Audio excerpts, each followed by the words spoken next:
Welcome to Poddyster Stories. Get ready for funny eye cartoons that spark imagination and joy. සල්ලි. අපි හැමෝම දුවන්නේ මේ හීනේ පස්සේ. අද කාලේ කාටද සල්ලි එපා කියන්න පුරුවන්. උදේ ඉඳන් රෑ වෙනකල් මහන්සි වෙලා දාඩිය මහන්සියෙන් හම්බ කරන රුපියල් 1000ට වඩා ෆෝන් එකේ බටන් එකක් ඔබලා තප්පරෙන් හොයන රුපියල් 5000 ලොකුයි කියලා. ඔබට හිතුනොත්? ඔව්. අද අපේ කතාවේ වීරයා නුවන් හිතුවෙත් එහෙමයි.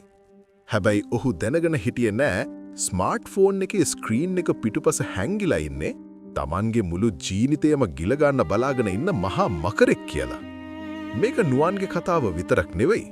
සමහර විට මේක ඔබේම කතාව වෙන්නත් පුළුවන්.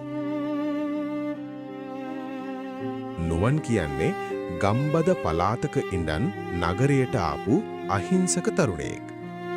එයාගේ රස්සාව වුණේ පුංචි කඩේක බඩු අහුරන එක. පඩිය සොච්චමයි.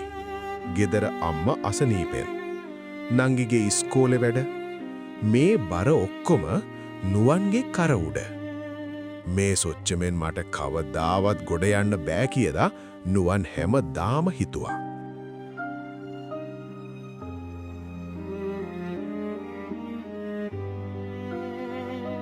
දවසක් රෑ වැඩ ඇරිලා ඇවිත් Facebook එක බලනකොට නුවන්ට මැසේජ් එකක් එනවා. ඒක නුවන්ගේ පරණ යාළුවෙක්ගෙන්. ඔහු අතේ සල්ලි මිටියක් තියාගෙන ඉන්න ෆොටෝ එකක් දාලා ගෙදර ඉඳන් දවසට 5000ක් හොයමු කියලා ලින්ක් එකක් දාලා තිබුණා. දාඩිය මහන්සියෙන් එපා වෙලා හිටපු නුවන්ගේ හිතේ ලොකු ආසාවක් ඇති වුණා. ඒ ලින්ක් එකේ නුවන් ගියේ VIP e-money කියලා ටෙලිග්‍රෑම් ගෲප් එකකට. ඒකේ හිටියේ 10 ගණක් මිනිස්සු. ඇඩ්මින් දානවා ස්ක්‍රීන්ෂොට්. අද මම ලක්ෂයක් ගත්තා. මම වාහනයක් ගත්තා. මේ මායාවට නුවන් අහු වුණා. මේක ඇත්ත වෙන්නේ නැති. නුවන් තමන්ගේ දුෂ්කර ජීවිතයත් එක්ක මේක සංසන්දනය කළා. මේකේ වැඩේ ලේසි. රුපියල් 5000ක් දාලා පැකේජ් එක ඇක්ටිව් කරගන්න ඕනේ. ඊට පස්සේ දවසට වීඩියෝ 2ක් ලයික් කළාම සල්ලි වැටෙනවා. නුවන් තමන්ගේ අන්තිම පඩියෙන් ඉතුරු කරපු රුපියල් 5000 දැම්මා. එයාගේ අත වෙවුලුවා.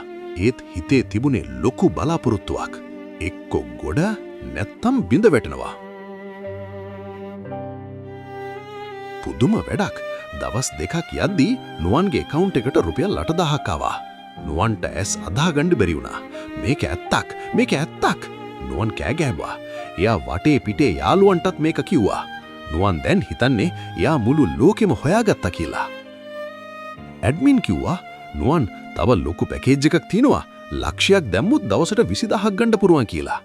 දැන් නුවන් ඉන්නේ කෑදරකමේ උපරිම තැන.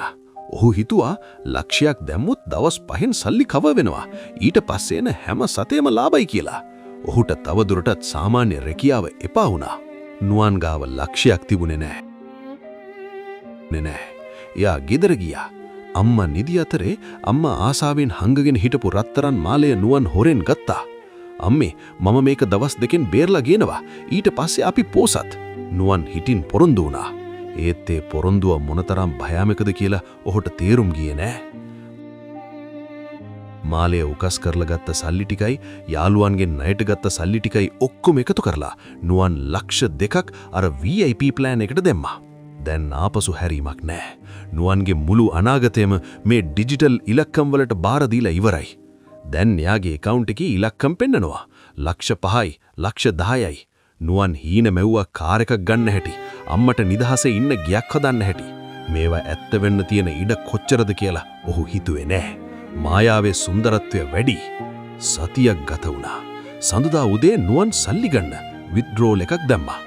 පෙන්ඩිං කියලා වැටුණා. හවස බැලුවා. තාම පෙන්ඩිං. පහුවදා උදේ බැලුවා. ඇප් එක ඕපන් වෙන්නේ නෑ. සර්වර් එරර් කියලා වැටෙනවා. නුවන්ගේ පපුව ගැහෙන්න ගත්තා. නුවන් ටෙලිග්‍රෑම් ගෲප් එකට ගියා.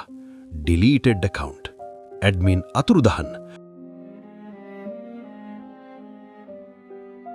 ගෲප් එකේ හිටපු අනිත් අය කෑ ගහනවා.